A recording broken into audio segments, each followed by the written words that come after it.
আমি আমার পক্ষ থেকে, আমার আহত ভাইদের পক্ষ থেকে মাপ চাই আপনার কাছে। যদি বলেন হাত জোর করে মাপ চেতে, আমি হাত জোর করে মাপ চাবো আমার এই আহত ভাইদের পক্ষ থেকে। কিন্তু সর্বপ্রথম আপনাকে এবং আপনার দলের যারা কর্মী আছে তাদেরকে ঠান্ডা হতে বলবেন। আওয়ামী লীগের অনেক দোসররা কিন্তু এই ফেসবুকে বিভিন্ন রকম ভাবে উস্কানিমূলক কথাবার্তা বলছে।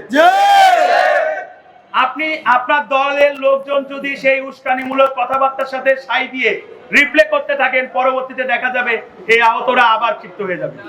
এরা যদি আবার কোন রকম কোন বাজে পদক্ষেপ নেয়, এর জন্য কিন্তু এই রাষ্ট্র আবার আপনাকে দায়ী করবে। নূর ভাই যদি আপনাদের দলের লোক হয়ে থাকে, আপনাদের একজন মুখপাত্র হয়ে থাকে, বিগত দিনে এবং এখন পর্যন্ত আমি আশা রাখি সামনের দিনেও নূর ভাই আমাদের নিয়ে কথা বলছে, এই বৈষম্যবিরোধী ছাত্র আন্দোলন নিয়ে কথা বলেছে, তারা আমাদেরকে টাকা দিয়ে নাই, ঠিক মতো চিকিৎসা ফিরাই দিয়ে নাই, এই কথাগুলো বলেছেন আপনাদের সামনে। আমাদের কথাই তো আপনাদের সামনে বলে, ওই দলই তো আমাদের নিয়ে কথা বলছে, ওই দল না। বাংলাদেশের বিভিন্ন রকম শ্রেণী পেশার মানুষ আমাদের নিয়ে কথা বলছে, আমাদের পাশে এসে দাঁড়াচ্ছে। এখানে নূর ভাইয়ের দলও কিন্তু উপস্থিত। নূর ভাইয়ের দলও কিন্তু বিগত দিনে আমাদের আহতদের অনেককে অর্থনৈতিক সহযোগিতা করেছে এবং বলেছে যদি কেউ না পারে আমি একাই আপনাদের পাশে দাঁড়াবো। সেই জায়গা থেকে আপনাদের সাথে কি আমাদের কোনো মানে আগের থেকে কোনো শত্রুতা ছিল? শত্রুতা ছিল না। আপনার দলের বিরুদ্ধে আমরা কোনো সময় যাইনি, বাংলাদেশের কোন দলের বিরুদ্ধে আমরা এখন পর্যন্ত যাইনি, শুধু এক শেখ হাসিনার সরকারের বিরুদ্ধে গিয়েছি। শেখ হাসিনার সরকারের বিরুদ্ধে যে আমরা চোখ হারাইছি, হাত হারাইছি, পা হারাইছি। এখন অনেকে আমরা সুস্থ হওয়া পথে, অনেকে আমাদের নিয়ে অনেক বাণিজ্য করার চেষ্টা করেছে, করছে। আমরা বুঝে শুনে পথ চলার চেষ্টা করছি, কারণ সামনের দিনগুলোতে আমাদের অনেক কাজ আছে।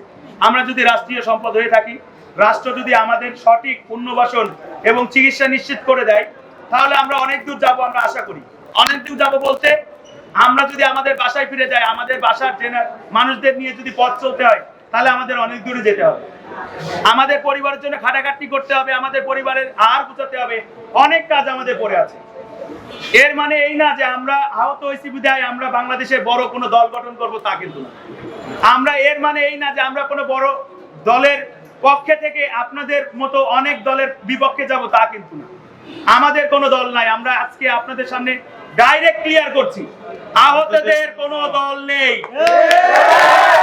আহতদের নিয়ে কেউ বাণিজ্য করবেন না, আহতদেরকে নিয়ে নিজস্ব কোনো ফায়দা লুটার চেষ্টা করবেন না।